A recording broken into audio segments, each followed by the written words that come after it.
Welcome viewers, আমার চ্যানেলে আপনাকে স্বাগত জানাই। আপনি কি নতুন গেমিং চ্যানেল খুলেছেন আর আপনার চ্যানেলের জন্য একটি লোগো প্রয়োজন, কিন্তু আপনি সেটা ক্রিয়েট করতে পারছেন না। আজকে আমি শেখাবো যে কীভাবে একটি গেমিং চ্যানেলের জন্য লোগো তৈরি করতে হয় শুধুমাত্র একটি অ্যান্ড্রয়েড ফোনের মাধ্যমে। তো চলুন বেশি কিছু কথা বলে আজ ভিডিওটি স্টার্ট করি। যদি আমার চ্যানেল নতুন দর্শক, চ্যানেলটি সাবস্ক্রাইব করবেন, তার পাশে বেল আইকন প্রেস করুন, কারণ হচ্ছে এরকম রিলেটেড ভিডিও আমার চ্যানেল দেখতে পাবেন, তাই চ্যানেলটি সাবস্ক্রাইব করে রাখুন সবার আগে লেটেস্ট ভিডিও পাওয়ার জন্য। তো চলুন ভিডিওটি স্টার্ট করা যাক। লিঙ্ক ডেসক্রিপশনে প্রোভাইড করা যায়, সিম্পলি ওখান থেকে ক্লিক করলে তারপরে আপনাদের কাছে এরকম ওপেন করলে এরকম কিছু ইন্টারফেস পাবেন। তারপর এখান থেকে নানা রকম অপশান পেয়ে যাবেন। তারপরে সিম্পলি এখান থেকে লোগোর উপর ট্যাপ করুন, তারপর এখান থেকে গেমিং টিমস উপরে ট্যাপ করুন, তারপরে আপনার কাছে এরকম কিছু ইন্টারফেস পেয়ে যাবেন। তারপরে সিম্পলি এখানে আপনারা যদি গেমিং উপর ট্যাপ করেন, তারপরে এখান থেকে প্রচুর পরিমাণে আপনারা ক্যাটাগরি পেয়ে যাবেন। যারা ফটোগ্রাফি নিয়ে লোগো তৈরি করতে চাইছেন তারা এখান থেকে ফটোগ্রাফি অপশান পেয়ে যাবেন। যারা টেকনোলজি নিয়ে ভিডিও বানাচ্ছে তারা এখান থেকে লোগো তৈরি করতে পারেন। যারা এডুকেশন নিয়ে চ্যানেল করছেন তারা লোগো তৈরি করতে পারেন এই ওয়েবসাইটের মাধ্যমে, ঠিক আছে। তারপর এখান থেকে চলে যাবেন গেমিং অপশানে। যারা গেমিংয়ে নতুন চ্যানেল করেছেন, যারা লোগো তৈরি করতে পারছেন না, তাদের জন্য এই ভিডিওটি খুবই হেল্পফুল হবে, তাই ভিডিওটি শেষ পর্যন্ত দেখুন, ধৈর্য রাখুন, ভিডিওটি আপনাদের খুব কাজে দেবে। তারপর সিম্পলি ট্যাপ করুন গেমিং ওপর, তারপর এখান থেকে নানা রকম অপশান পেয়ে যাবেন। যারা ফ্রি ফায়ার খেলেন তারা ফ্রি ফায়ার অপশান পেয়ে যাবেন, যারা পাবজি খেলেন পাবজি অপশান পেয়ে যাবেন। নানা রকম অপশানে আপনারা গেমিংয়ে অপশান পেয়ে যাবেন, ঠিক আছে। জাস্ট আমি এখান থেকে গেমিং ওপর ট্যাপ করে আপনাদের দেখানোর চেষ্টা করছি। গেমিং অল ওভার ট্যাপ করলে আপনাদের যত রকম গেমিংয়ে এখান থেকে ডেমো দেওয়া আছে লোগোর, সব ডেমো এখান থেকে আপনারা পেয়ে যাবেন, ঠিক আছে। তা আপনারা দেখতে পাচ্ছেন লোগো এখান থেকে প্রচুর পরিমাণে ডেমো আপনারা পেয়ে যাবেন। এখান থেকে আপনাদের পছন্দ যে কোনো একটি আপনারা সিলেক্ট করুন, ঠিক আছে।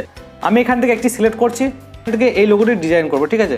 ট্যাপ করার পর আপনাদের কাছে এরকম কিছু ইন্টারফেস খুলে যাবে, ঠিক আছে। আপনারা একটু ওয়েট করবেন, অবশ্যই ডাটাটা অন করে রাখবেন। তা আপনাদের নেমটি চেঞ্জ করার জন্য সিম্পলি এখান থেকে ট্যাপ করুন, তারপরে এখান থেকে লিখুন আপনাদের চ্যানেলটির নাম লিখুন, ঠিক আছে। আমি এখানে লিখছি বুবাই ফার্স্ট লিখছি, তারপরে ডান, ঠিক আছে। তারপরে এটার উপর ট্যাপ করুন, তারপরে লিখুন গেমিং, তারপরে ডান।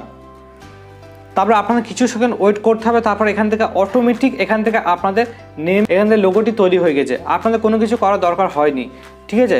তারপর আপনারা চাইলে এখান থেকে ফন্টগুলো চেঞ্জ করতে পারেন খুব সহজে, প্রচুর পরিমাণে ফন্ট আছে। আপনারা যদি এখান থেকে পছন্দ না হয় এখান থেকে মোর ফন্ট পেয়ে যাবেন অপশান, এখান থেকে প্রচুর পরিমাণে ফন্ট এখান থেকে পেয়ে যাবেন। এখান থেকে চাইলে আপনাদের খুব সহজেই ফন্টগুলো ইউজ করতে পারেন। সেকেন্ড এখানে কালার, এখানে কালার অপশান ট্যাপ করুন, তারপরে আর প্রচুর পরিমাণে কালার এখান থেকে পেয়ে যাবেন। আপনাদের পছন্দ যে কোনো কালার এখানে সিলেক্ট করুন, ঠিক আছে। আমি এখান থেকে আপনাদের একটি করে দেখাচ্ছি। আপনারা যদি এই কালারটি সিলেক্ট করুন তো দেখুন আপনাদের খুব সহজেই কালারটি চেঞ্জ হয়ে যাবে। তো দেখতে পাচ্ছেন বুবাই নেমটি খুব সহজেই কালারটি চেঞ্জ হয়ে গেল, ঠিক আছে। তারপরে এটা আবার কেটে দিন। তারপরে নিচেরটা গেমিং, এখান থেকে সেম প্রসেস, এখান থেকে প্রচুর পরিমাণে ফন্ট পেয়ে যাবেন, কালার অপশান পেয়ে যাবেন, ঠিক আছে। তারপরে আসি কালার অপশানে। কালার অপশান ট্যাপ করলে আপনাদের ব্যাকগ্রাউন্ডে যে ব্ল্যাক অপশান আছে সেটা আপনারা চেঞ্জ করতে পারেন। আমি এখান থেকে যদি হোয়াইট রাখি, হোয়াইটের উপর ট্যাপ করলে এখান থেকে খুব সহজেই দেখুন ব্যাকগ্রাউন্ডে চেঞ্জ হয়ে যাবে। তা দেখতে পাচ্ছেন খুব সহজে আমাদের ব্যাকগ্রাউন্ডে চেঞ্জ হয়ে গেল। দেন তারপর চলে যাবেন গ্রাফিক্সের ওপর, তারপর এখান থেকে লোগোর ওপর ট্যাপ করুন, তারপর এখান থেকে প্রচুর পরিমাণে লোগো পেয়ে যাবেন। যদি আপনাদের এই লোগোটা পছন্দ না হয় এখান থেকে আপনারা খুব সহজেই চেঞ্জ করতে পারেন লোগোটি, ঠিক আছে। যারা ফ্রি ফায়ার পাবজি খেলেন তারা এখান থেকে গেমিং অপশানে পেয়ে যাবেন, গেমিং লোগোগুলি খুব সহজে এখান থেকে পেয়ে যাবেন। আমি এখান থেকে পাবজির একটি লোগো সিলেক্ট করে দেখাচ্ছি আপনাদের। দেখতে পাচ্ছেন এখান থেকে পাবজির একটি লোগো, এই লোগোটা ট্যাপ করলে খুব সহজে দেখুন আমার লোগোটি চেঞ্জ হয়ে যাবে। তো দেখতে পাচ্ছেন খুব সহজেই লোগোটি চেঞ্জ হয়ে গেল।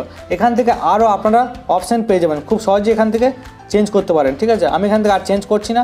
তারপরে এখান থেকে কালার অপশানে গিয়ে আপনারা এখান থেকে কালারগুলো চেঞ্জ করতে পারেন। আমি এখান থেকে কালারটি চেঞ্জ করে দেখাচ্ছি আপনাদের, দেখুন কালারটা চেঞ্জ হয়ে যাবে। তো দেখতে পাচ্ছেন কালারটি খুব সহজেই চেঞ্জ হয়ে গেল। তারপরে এটা কেটে দিন, তারপরে এখান থেকে রেড কালার আসুন, তারপরে এখান থেকে আপনাদের যে রেড কালারটি সেটা আপনারা চেঞ্জ করতে পারেন। আমি এখান থেকে হালকা চেঞ্জ করে দেখাচ্ছি আপনাদের।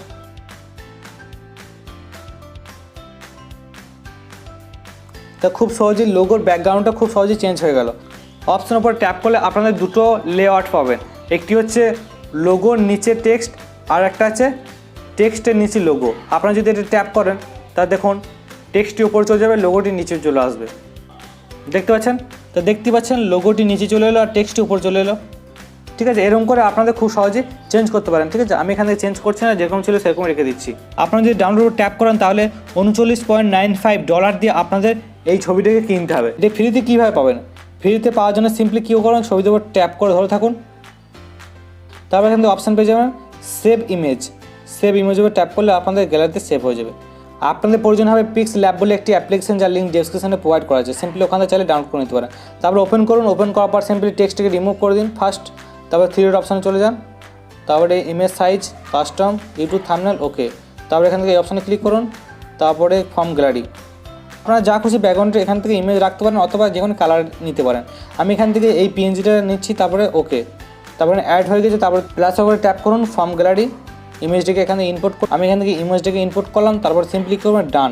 ইমেজটির ব্যাকগ্রাউন্ড দেখুন কিছু লোগো এখান থেকে টেক্সট আছে, তো এই টেক্সটটিকে কীভাবে রিমুভ করবেন, রিমুভ করার জন্য সিম্পলি কী করবেন, টেক্সটটিকে ট্যাপ করুন, তারপরে এই অপশানে চলে যান, তারপরে এখান থেকে চলে যাবেন ইরেজ কালার পর ট্যাপ করুন, এনেবেল করে দিন এটাকে, তারপরে সিম্পলি এটার উপর ট্যাপ করুন, তারপরে যেটাকে আপনারা রিমুভ করতে চান সেখানে ট্যাপ করুন। আমি এখানে ব্যাকগ্রাউন্ডে ট্যাপ করলাম, তারপরে ডান।